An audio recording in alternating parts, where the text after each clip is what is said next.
Starro is taking control of people around the globe, including Batman and Superman, planning on world domination. Jonathan Kent and Damian Wayne must team up against their fathers to ultimately stop Starro. That is Batman and Superman, Battle of the Super Sons. And this is the Comic Book Kaiju podcast, a comic book discussion show. I am your host, Trent Justin Vactor, and joining me today are a couple of guys, a couple of beers, and a whole lot of pop culture nostalgia.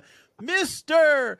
Tim Gannon and Frank Ramblings, welcome to the Comic Book Kaiju. Tim, welcome back. Thank you. Thank you for having me back.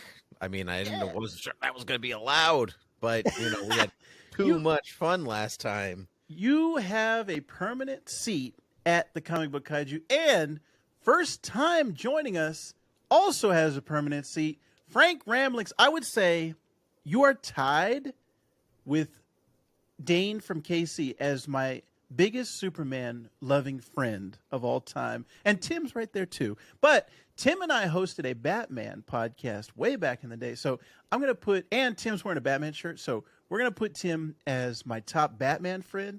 We're going to put Frank and Dane as our top Superman friend. So Frank, thank you for joining us for the very first time on the Comic Book Kaiju, sir.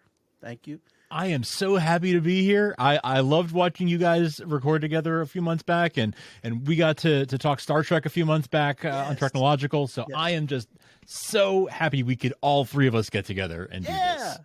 I love this, that we are finally joining each other for this podcast. Many years in the making. We've all been friends. We've all been on each other's podcasts. Like Frank said, he was on our Star Trek podcast, Technological. Frank and I did a tech podcast way back in the day, Tech Ramblings. I forgot about Tech Ramblings. Yeah. Oh, bring that back. Bring that back. I want to hear your views now in your how much has happened in the tech world. Catch up. So much has happened. Start from where you ended and just You know what's funny? Yeah, I wonder what our last episode was, because we didn't have like an official last episode. I don't think. I don't think we did. Was it the iPhone 4? What was the last thing that we left off on? I wonder. Gosh, it would have been around that time. That would be an interesting archival. Yeah, I got to see if I can. I got to see if I can find those. Yeah. I think I've still got them somewhere on a hard drive. And Tim and Frank are both, I should say, at the top of the show from the Beer With Geeks podcast, which is one of my favorite episodes, or I should say, my favorite podcast to listen to every week. And also, if you are a Smallville fan, I would say you are a wonderful person, but you have to listen to Frank's Save Me podcast, which is, this is no joke. If I didn't know Frank, I would say this also, the best podcast I've ever listened to in my life, the most well-polished product I have ever seen. And it's fantastic that I know Frank. I know the guy behind it. It's amazing. So you have to listen to Save Me, a Smallville podcast. It belongs up there with the archival stuff that they've got on all the Blu-rays, all the DVDs. This podcast is the best thing you'll ever see for Smallville. So 100%. And I think I heard Tim's voice on an episode narrating at one point. It was on episode 1, 2? Yeah. Right? Yeah. For sure. Like I second what he's saying. It's it's a really well-produced show. And not to say that our other Thought Bubble audio shows aren't well-produced or Vactors or anything like that, but that's real professional quality. And it's excellent. And as we discuss this, I just remembered that I was supposed to help you with something on that podcast. Totally forgot this moment right now. Well, so right after this podcast, go do that. But listener and viewer, if you're watching on YouTube, head over to thoughtbubbleaudio.com for all of Tim and Frank's wonderful podcasts. You can check them out right there. But the reason I wanted to have them on, like I said, these are my two biggest Batman and Superman friends of all time. So I had to have you guys on to talk Batman and Superman, Battle of the Super Sons, the latest DC animated film. And did you know the very first fully CGI animated film, Battle of the Super Sons? So that's why my friends are here. So I think, like I said, we don't even need to go into your history or your background. You two are the biggest Batman and Superman fans I know. So since Frank is here for the very first time, let's ask for Frank's opinion overall on Battle of the Super Sons. What'd you think? It was so fun. I had such a fun time watching it. I don't watch every single one of the animated films that come out of Warner Brothers Animation. Tim, I think you're much more on it than I am. But I do dip in for ones that are particularly highly acclaimed or highly recommended to me. And I am so happy that I spent time with this one.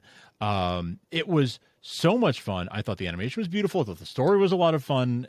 It was, I really, really enjoyed the heck out of it, and we can get into why. Yes. And Tim, Mr. Gannon, the Gannon man himself, what did you think of Battle of the Super Sons? I loved it. I just saw something in my throat. I think it's a Starro coming out. Not too positive, but if it appears at any point in the show, just let me know. And so no, I loved it. Like Frank said, I do watch all of the shows. And so all the shows, all the movies, yes. And some of them are diminishing quality. Some of them are not great, and others are wonderful. And truly, this is definitely one of the best ones they've put out in several years. Like from start to finish, I was like, this is an absolute love, a joy. The characterization is spot on. The animation is beautiful. It's a compelling story. It doesn't overstay its welcome.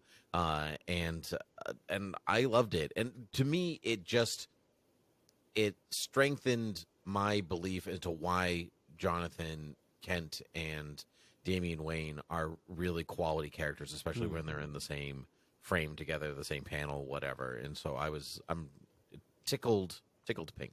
Nice. I'm also like Tim. I watch every single DC animated movie, although I did not get a chance to watch the Super Pets film.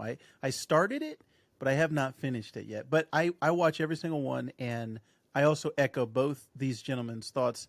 I enjoyed quite a bit of Battle of the Super Sons, and specifically the CGI. I was very impressed by this moving away from the hand-drawn animation over to the CGI.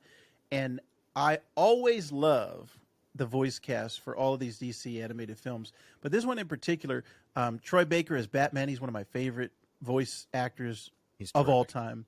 Mm-hmm. Travis Willingham is Superman, and Laura Bailey is Lois Lane. And they are, in real life, married, and I love it anytime they do projects together.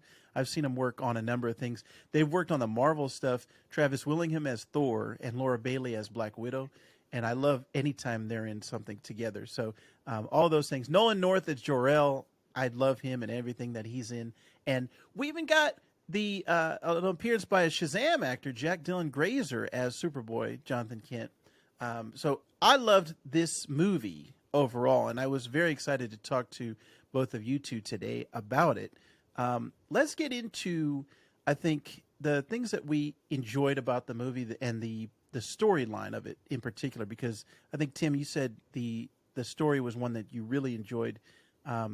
Was there something that kind of stood out to you, Frank, specifically when you were watching this film? And actually, what also is great about having both of you guys on, we are all pretty much relatively new dads on this podcast.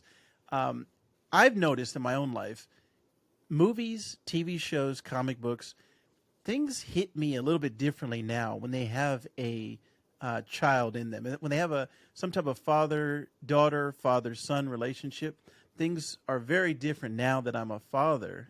So did you enjoy that aspect, Frank, of seeing the Superman as actually, you know what?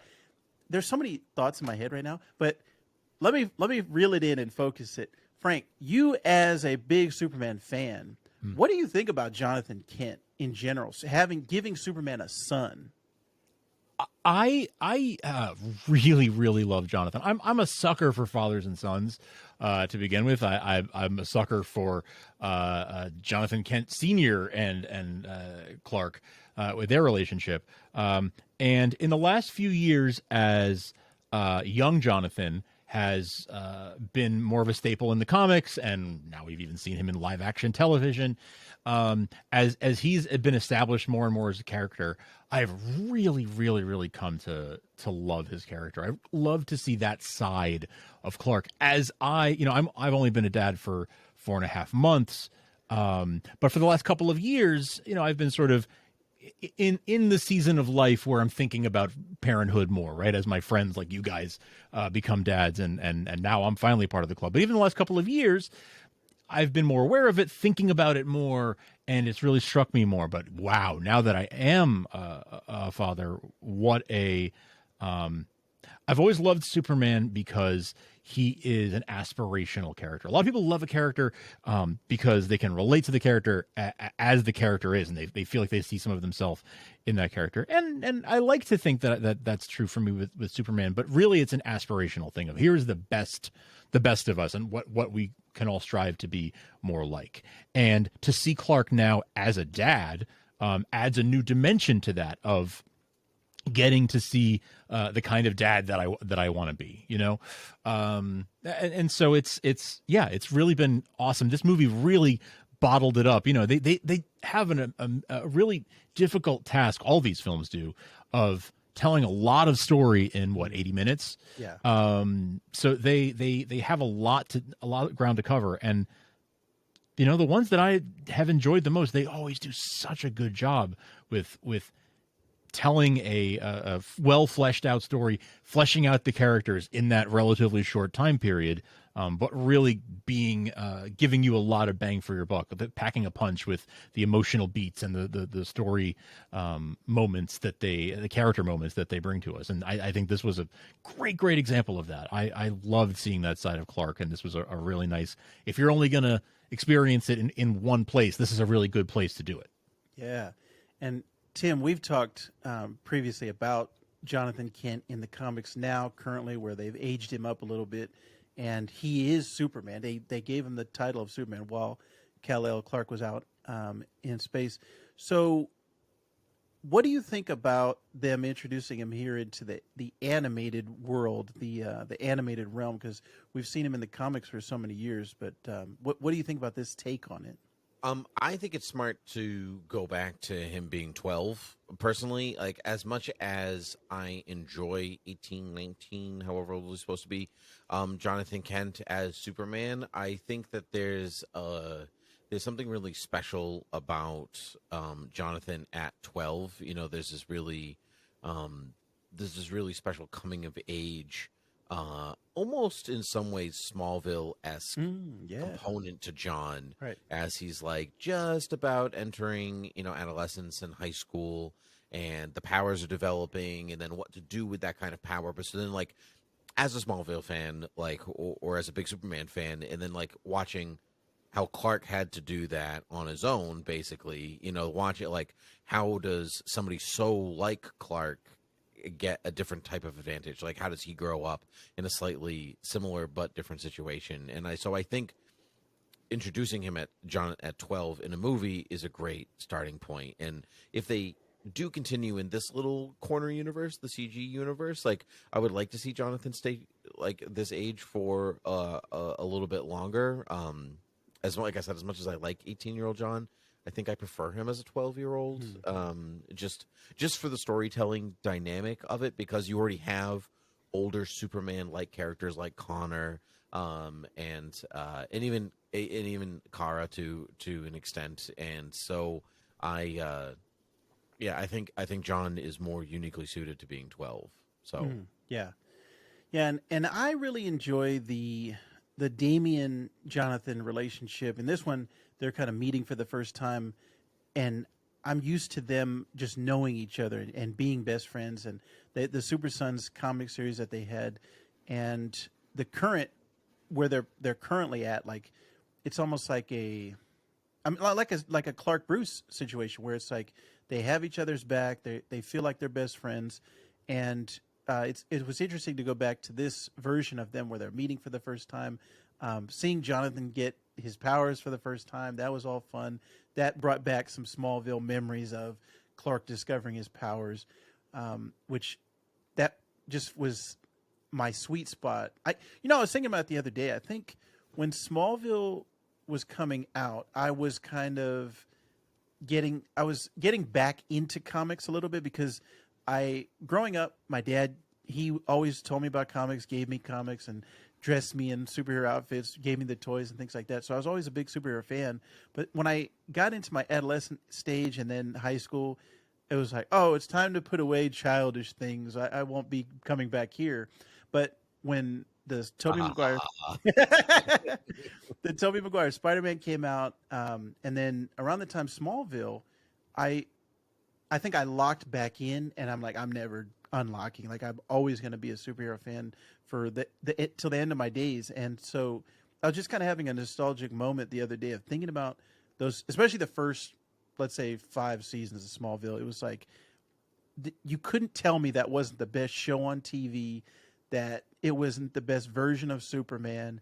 And it was just, there was so much joy, and actually meeting you guys, I think online around that time, was just, there was so much joy in my life. So that period of time in my life is always going to be looked upon as a very golden moment in my history. So watching this and seeing this version of Jonathan, like I said, it just kind of brought back those memories and a lot of good times.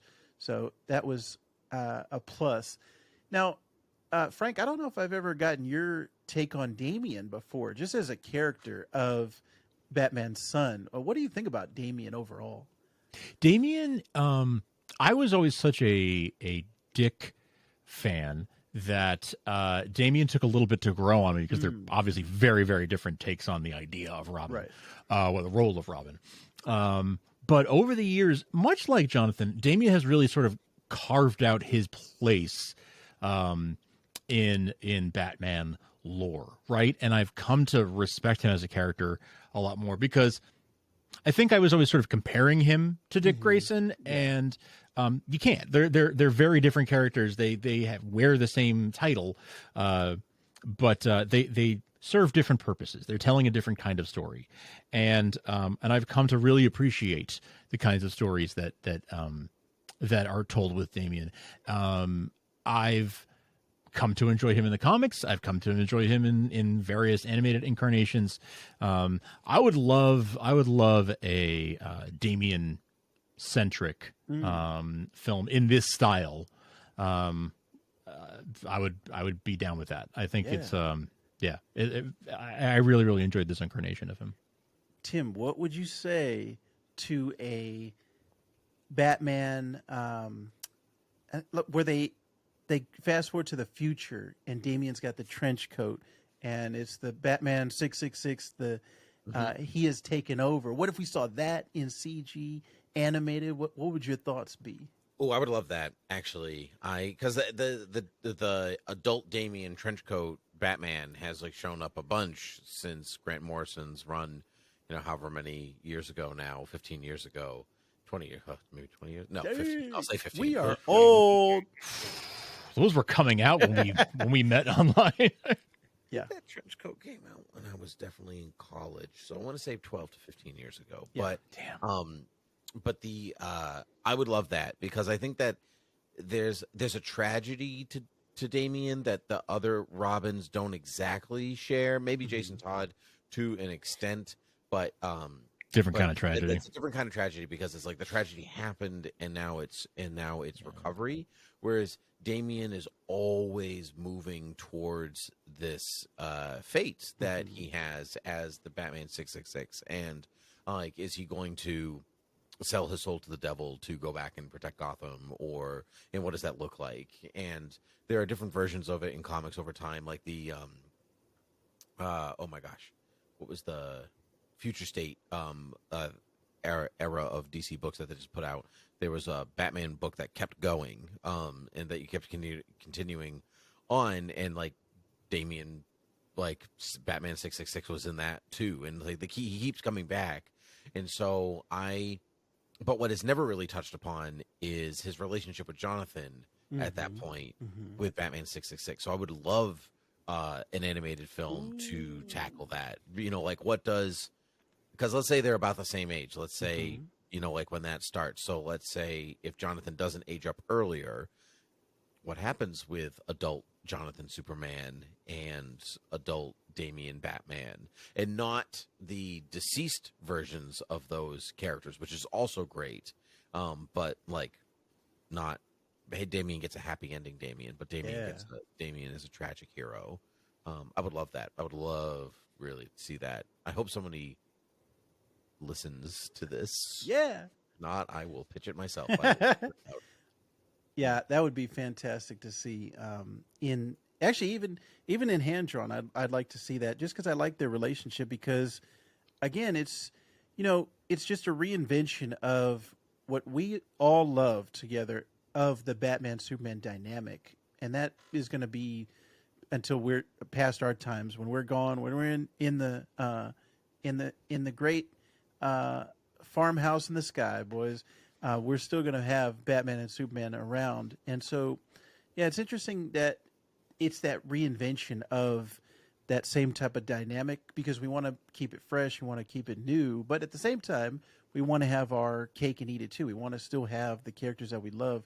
So this movie has two different dynamics going on, and it really is the Super Sons movie, but it does still have that original classic Batman Superman relationship, and then you've got the father-son relationship, and then you've got the son's relationship. So it's like there's this trinity almost of relationships, and I think it works on all of those levels. It's enjoyable and it's fun to see how they play, all these characters play off of each other, and then as a father, as a dad, from both sides of it, from the son's angle of, I want to live up to my dad. My dad is Superman. My dad is Batman. Like, these are the ideals that I want to live up to, and I don't want to let him down. And then from the flip side, I see my son in Jonathan or in Damian, and I'm proud of him. I want him to surpass me. I want him to be better than I am. And so this movie, I think, worked definitely on a personal level for me in all of those aspects. And I think we've said it. It was like Frank said from the beginning, it was just a fun movie, and I really enjoyed all of it. Every aspect of it was enjoyable.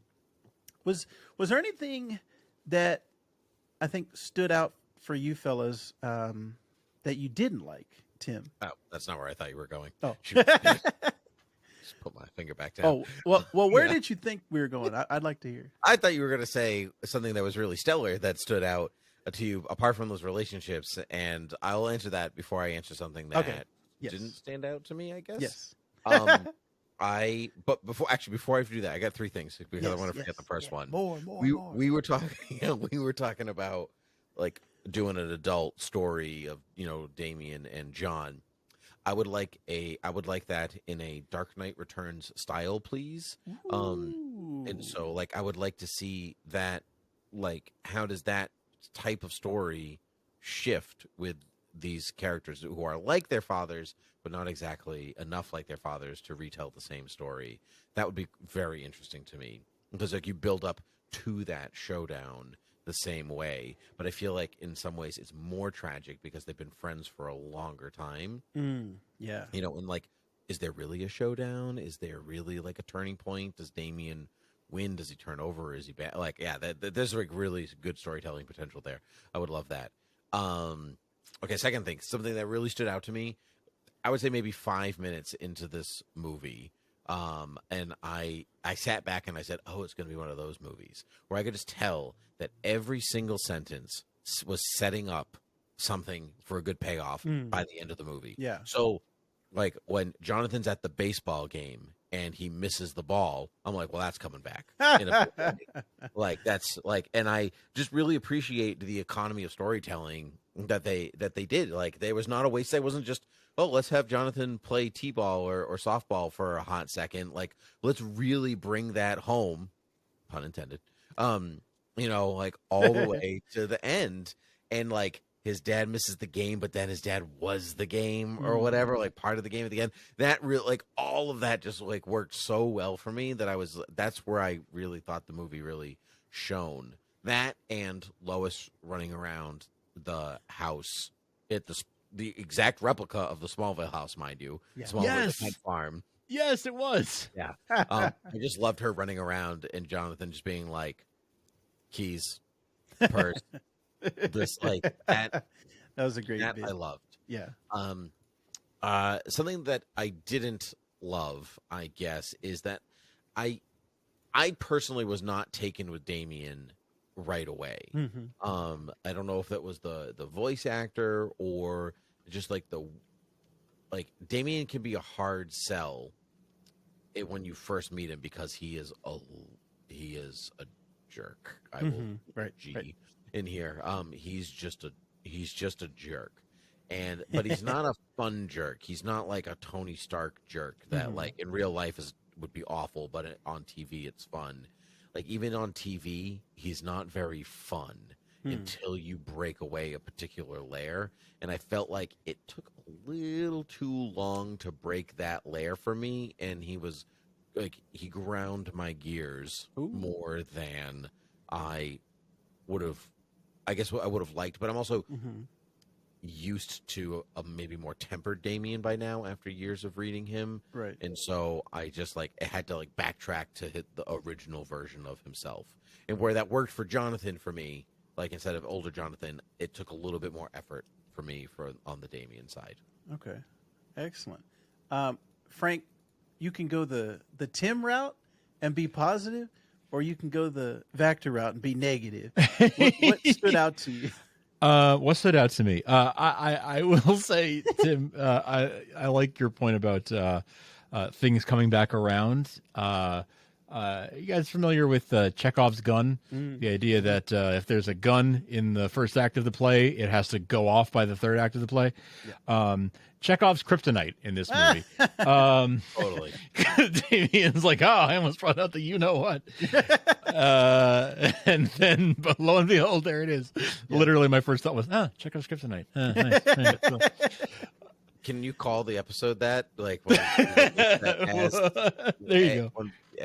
When we release this for Beer With Geeks. For Beer With Geeks, yeah, for sure. That has to be the title. It is definitely Chekhov's kryptonite. So I did enjoy that. I was not expecting a Starro story. A good thing or a bad thing? I think it's a good thing. It has the potential to be a bad thing if done poorly. But it was just the right amount of sort of Silver Age sprinkle on top, to keep it fun and light, while telling this story about. I mean, the premise was sort of ridiculous, like the whole Starro premise is always ridiculous. Yeah. But it let them bring in Lex Luthor very naturally, right? A very organic way of him being like, I always told you there'd be an alien invasion, right? Yeah. Totally works on so many levels. And it totally works so that you can have the Justice League sort of be part of this story, but for it also to make sense for them to take a back seat because they're not really the Justice League right now, right? All that kind of stuff. It made it paved the way to be able to focus on the fathers and the sons as sort of the main attraction here. But I love that they still pulled in Lois and made her such an important part of it, because she is an integral part of anything that involves Clark, and especially anything that involves Clark and their son. So I actually love the way that they use. I'm talking myself into loving this Starro thing. Basically, yeah. It was kind of horrific the way that the Starro aliens would come out of people's mouths, and I was like, "Whoa, this is just like unhinging the jaw and like the head going back." Like, yeah. I wasn't expecting it to be not gruesome necessarily, but it just when that happened, I actually texted my friend Palmer from Academy Rewind and other things. But I texted him and I was like, "You're gonna like this movie." That was cool. That was it was gross, and I loved it because I think Starro either works as a giant joke or this type of body horror, almost. Alien bursting out of the stomach, like before it's like a full xenomorph. Right. That's what it gave. That's the kind of vibe that it gave me. Yeah. Like would still be accessible to children.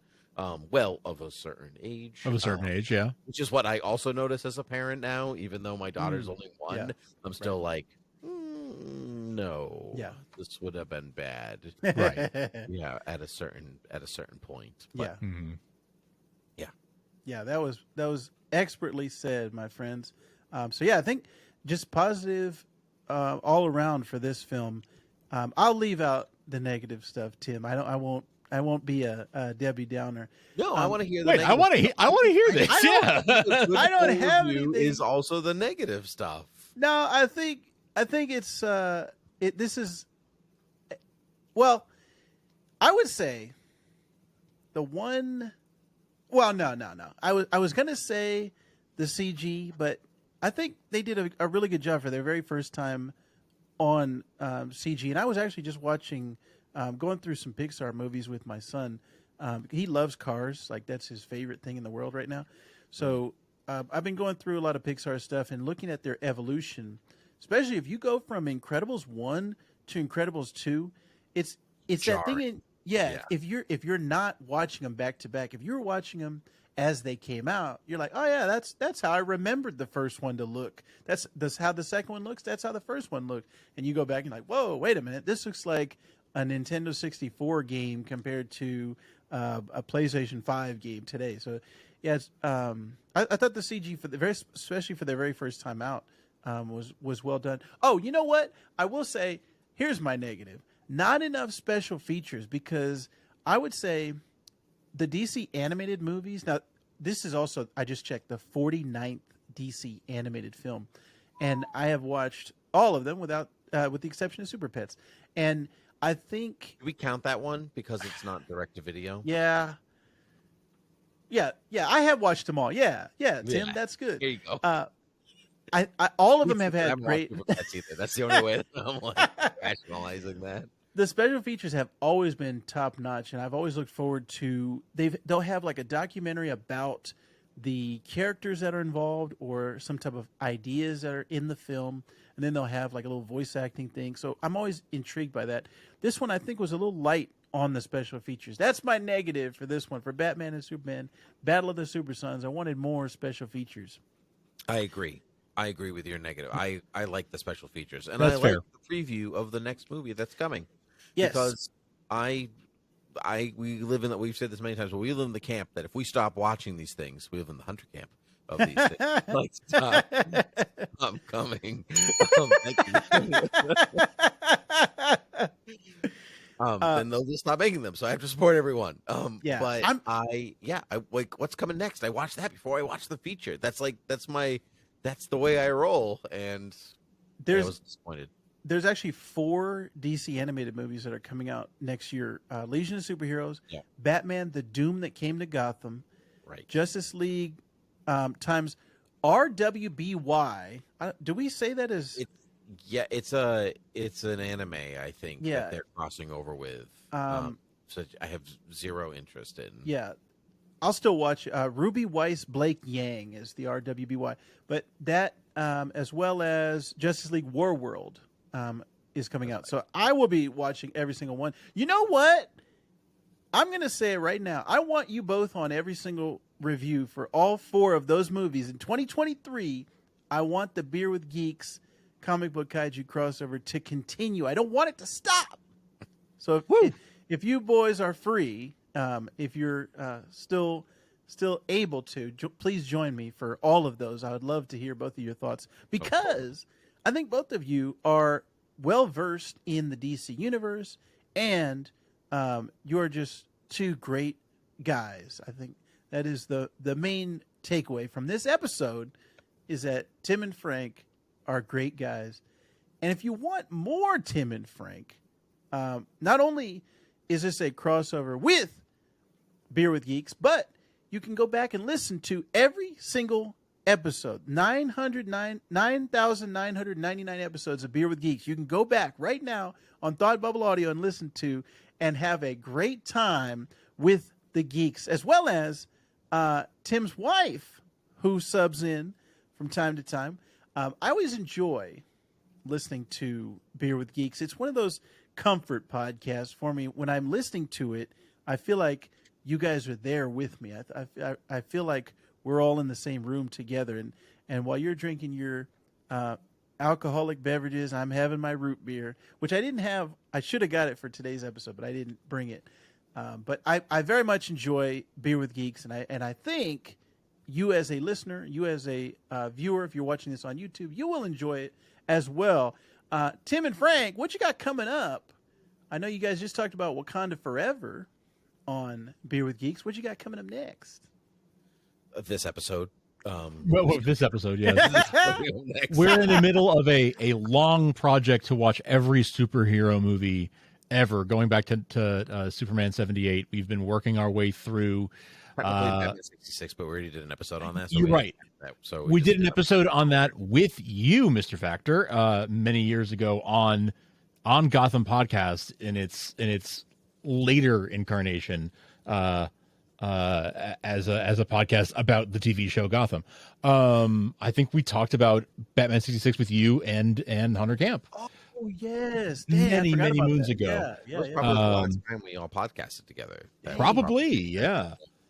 Yeah, I would say that's true. So yeah, we've been covering all of those. We're working through those bit by bit. We've got some holiday episodes coming up in the next few weeks as we're talking now. So yeah, there's fun stuff coming down the pipe at beerwithgeeks.com. I cannot wait to see what's around the corner. Tim, what's going on in the Gannon household? Any fun things coming up? In the Gannon household? Yeah. No. Oh, okay. No, actually, no. There's, I guess, getting a Christmas tree. That would be the fun. There you go. The fun thing, and it's all now. The conversation is like, well, do we take her, or do you take? She's only one. Like, she would love walking around a Christmas tree farm, though. Oh gosh. Yeah. So think of the content you could make. Just think about that. That's really what matters. That's right. Like, yeah. Will I get good reels? That's what. Mm-hmm. Yeah. I always enjoy Frank and Tim's social media outputs, especially your Instagram reels. So everyone check out those. I'll have them linked in the show notes for you as well. Check out the wonderful stylings of a Gannon and a Rambling. Fellas, I can't thank you enough for joining me on this episode. And like I said, please join me again for every single animated movie. I don't know why we haven't been doing this before. I should have thought about this a long time ago, but I'm correcting my wrong right now. I want you guys on every single episode that I talk about a DC animated film. I want the Brain Trust to join me. So. Let me just check with my manager. She's 4 months old is the thing, so that's the problem. But yeah, let me check with her. Excellent. I want to let everyone out there know that not only does Tim Gannon love comics, but Frank Rambling loves comics, and you should too. Yay! Woo!